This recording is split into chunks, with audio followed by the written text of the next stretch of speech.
Yo, what up guys, I'm Sammy and welcome back to the Soul Drop. In this video, we're going to be talking about the best Nike hoop shoes that you can get right now that's on their website. So I kind of went on their site and got all the shoes that you can still get right now. So I didn't really include like the older shoes, for example, like the KD16 because the KD17 is out. And they have a good amount of hoop shoes. And if you guys do want to cop any of these shoes, I'll try to leave the affiliate link in the description box. If you do choose to get any of these shoes, it does help me out if you buy it through the affiliate links.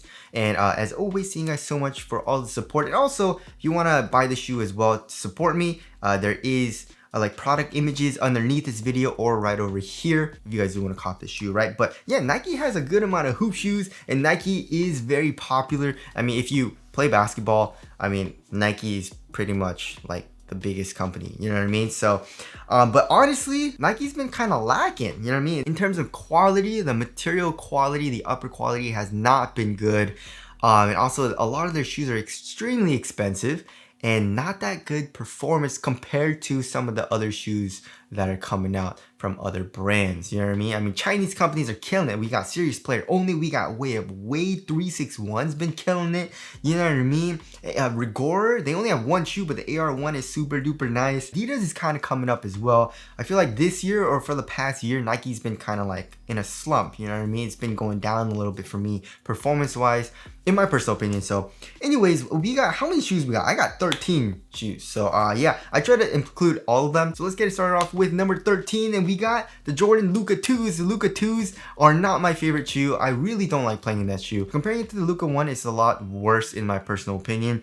So the traction's pretty dang good. It has a good stop, but it also picks up dust. The cushion's really stiff. I mean, it's just terrible cushion. My feet hurt. The impact protection's not great. The overall sole of the shoe is really stiff, but also the upper is extremely stiff. Even when you break it in, I mean, when you first get it, it's really stiff, right? But even when you break it in, it gets a little bit softer, but it's still extremely stiff comparing to like modern mesh materials, textile materials, knit materials. So yeah, Luka 2 is at the bottom, and I'm very, very excited for the Luka 3. Hopefully they improved a lot, from the Luka 2s for that shoe. But yeah, the Luka 2, don't get it. Not a huge fan of that shoe. Alright, next, moving on to number 12, we got the Jordan Tatum 2, and it kind of sucks because I actually kind of like playing in that shoe, especially with the Air Strobel units full length. That's super comfortable. I really like the cushioning setup. Not a whole lot of compression from the actual midsole and the heel, but the Air Strobel unit's nice. But the traction is just not that good. It picks up a good amount of dust. So yeah, I mean, just because of that, it's kind of lower on the list because traction is super important to me personally, right?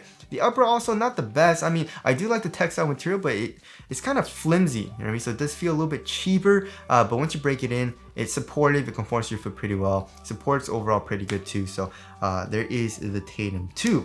Alright, moving on to number 11, we got the Jordan Zion 3. So the Zion 3, when I was playing on a clean court, I actually enjoyed playing in that shoe, you know what I mean? It's extremely narrow and the fit isn't the best because it's just so dang tight.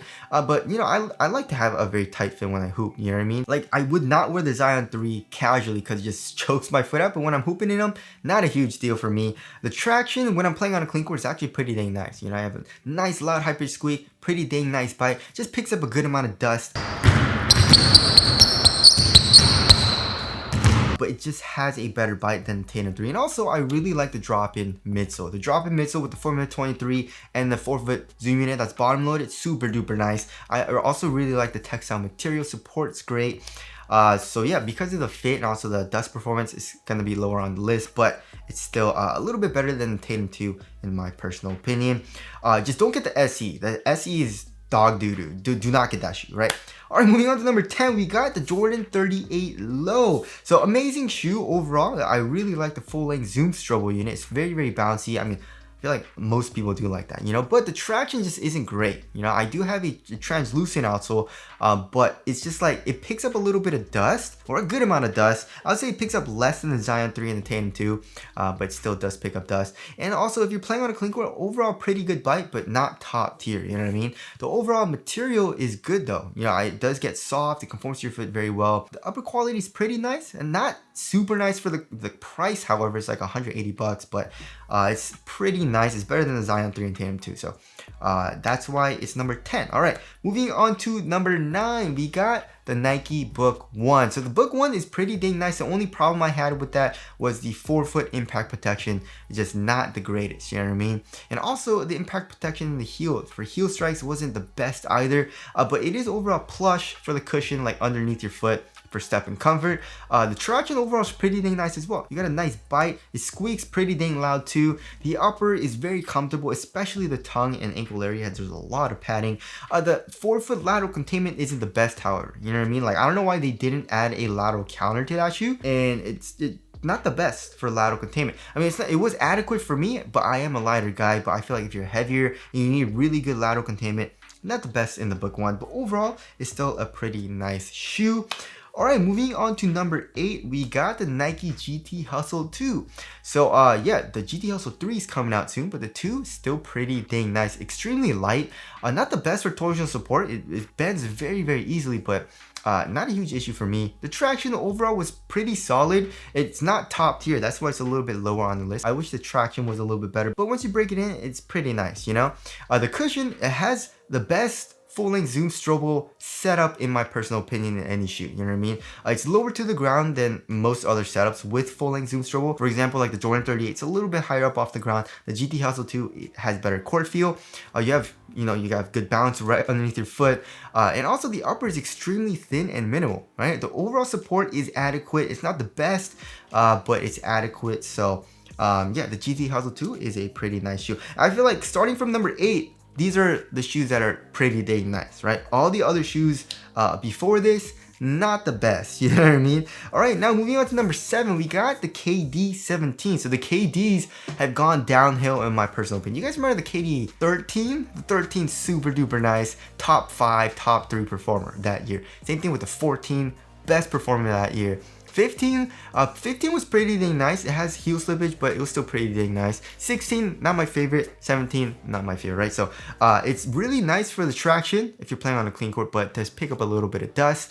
The cushion is really nice as well. You know, it's very similar to the KD 16. However, the forefoot zoom unit is a huge disappointment with that plastic thing. And then the upper is extremely soft, right? It's good if you want something comfortable, but it's very, very unsupportive. You know, it's just, my foot moved around inside of the toe box a good amount. And also the lateral cage isn't even that supportive. So lateral containment wasn't even that good. So overall support in the KD 17 was not good. I would say it's the least supportive shoe out of all the shoes on this list. I mean, it was adequate for me, you know what I mean? Like, it wasn't a deal breaker, but compared to all these other shoes, I just didn't feel as quick and responsive as I wanted to, you know what I mean? So there's a KD 17. Moving on to number 6, we got the Giannis Freak 5. I actually really like this shoe. The only thing I don't like is the material quality, especially in the toe box with that synthetic leather. But the traction overall is pretty dang nice. The cushion also, with the top loaded zoom unit in the forefoot, I believe it was. And then there's a good amount of compression in the heel from the actual midsole. The upper, it feels pretty nice on foot. It's supportive, it conforms to your foot very well. So the Freak 5 is actually pretty dang nice. The 6 should be coming out soon, right? And now moving on to number 5, we got the Nike Sabrina 1. So there's 2 things I don't really like about that shoe, which is the dust performance. I mean, it definitely wasn't terrible or wasn't even that bad, but it wasn't great, right? And also the support. The material is really thin, so it's not the most supportive shoe. I mean, it's definitely adequate. I would say it's adequate for most people, but I mean, comparing to a shoe that's really, really supportive, like, I don't know, the Jordan 38, you know, the Luka 2s, it's not as supportive, right? But overall, if you're playing on a clean court, amazing traction. I love the cushion with the full length React and zoom in and the forefoot. Very minimal upper, feels nice on foot. And again, like I said, support is adequate. So there's number 5. Moving on to number 4, we got Nike Jaw 1. The Jaw 1, I would say in my personal opinion, is a little bit better than the Sabrina 1 because it's just better for support. There's also more padding in the tongue and also the ankle area, which feels a little bit nicer in my personal opinion. And the traction on dust is just better. You know what I mean? It's just traction overall is better. Cushion, not as nice because the Sabrina 1 has full length React, but it's still nice. And the Jaw 1 has nice compression in the heel. Forefoot zoom unit feels bouncy. The overall shoe is really light as well, which surprised me, but it's still a thin material, but very, very supportive, especially in the toe box. So I really like playing the Jaw 1, right? So there's number 4. Moving on to number 3, we got the Nike LeBron 21. Again, this shoe is absolutely amazing, but the dust performance is a little inconsistent, right? It's not even that bad. It's just like on hard stops, when I let too much dust build up on the LeBron 21, it would slide out kind of dangerously. So if you keep up with your wipes, you're good to go though. In my personal experience, I was fine. Also, on a clean court, it has an amazing bite.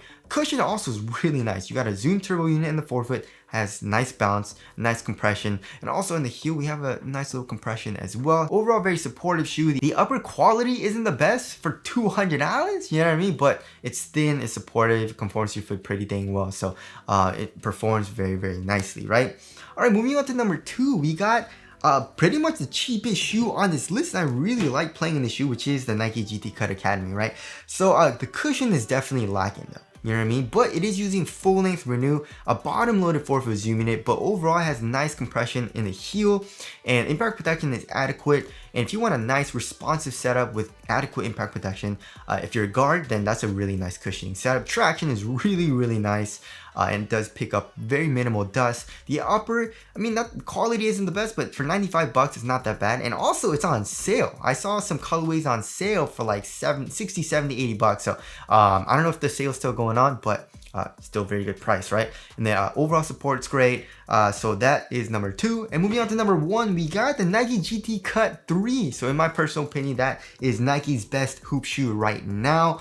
And the traction is really, really good. You know, it has a nice, amazing bite. Bites through dust pretty dang well too. The cushion also overall more on the stiffer side of things, but once you break it in, it does get a little bit softer, especially in the heel. There is a nice cutout. It is using Zoom X. Not a whole lot of compression from the actual heel in the midsole, but it has a little bit. The overall upper also very, very bad for quality. You know what I mean? It's like a $190 shoe, and they're giving us a really crappy synthetic material. You know what I mean? Like, why? You know? But it's thin and it's supportive. You know, overall lateral containment's really nice as well. And also really like how springy that shoe feels. You know what I mean? It's a little bit stiffer in the forefoot and provides a little bit of springiness once you get out of your first step or you're doing heel dominant strides on the court, which feels really nice. So overall, yeah, I mean, I guess they're killing it with the GT cuts. I mean, I really like the LeBron 21 as well. It's just the traction on dust is inconsistent. But yeah, like I said, there's a lot of other shoes that are way, way better from other brands. You know what I mean? Like, for example, I really like playing the Ranger ones. Right, I also really like playing the Player 1 Plus. From Serious Player Only, we got the Big 3 5.0 Quick Pro from 361, which is absolutely amazing. We got the DVV 2 as well from 361, which is really nice.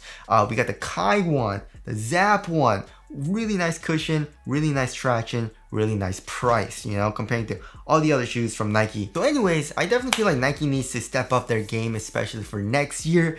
And also give us better prices, you know what I mean? But it's good for the marketplace because there are other companies coming out with better quality materials, better pricing, and also a little bit better performance, you know what I mean? So Nike, hopefully they up their game with the material quality and up their performance a little bit in next year's models. But yeah, these are the best shoes Nike has to offer right now in my personal opinion. So again, if you guys do want to get any of these shoes, I'll try to leave the affiliate link in the description box. But that's it. Thank you guys for watching, and I'll see you guys in the next one.